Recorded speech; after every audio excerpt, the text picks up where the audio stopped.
Hello friends, welcome back to my another mini blog. আর আমার বিয়েবাড়ির দিনই মনে পড়বে ভুরু তোলার কথা। কি করবো, আর এদিকে মেয়েকে দুপুরে ঘুম পাড়িয়ে দিয়েছি, তারপর এদিকে রাত্রে আমি রেডি হয়ে নিয়েছিলাম। আর দেখতে পাচ্ছ মা আমাকে রেডি করে দিচ্ছে, সব গয়নাগুলো পরিয়ে দিচ্ছিলো। আর আমার এই গয়নার ডিজাইনটা কেমন হয়েছে একটু জানিও তো আমাকে।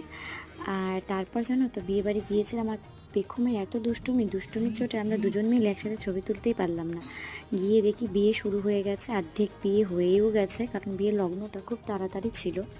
বাট কিন্তু মজা হয়েছে পরে, মানে বিয়েটি হয়ে যাওয়ার পর অনেকটা সময় পাওয়া গেছে ছবি টবি তোলার। আর এদিকে বিয়ের চিন্তাও ছিল না, যাই হোক। আর এদিকে পেখম তো পকোড়া খেয়েই যাচ্ছিল। তো দীর্ঘ ভালোবাসার পর মানে পরিণতি পেল এই ভালোবাসা। আর দেখতেই পাচ্ছ আমার মেয়ের নাচ। আর শেষমেশে একটা ছবি তুলেছিলাম দুজনে, কিন্তু আমার আর আমার হাজব্যান্ডের কোনো ছবি নেই। আর কি বলবো, কষ্টের কথা, কিছু বলার নেই। বাচ্চা দুষ্টু হলে কিছু করার থাকে না।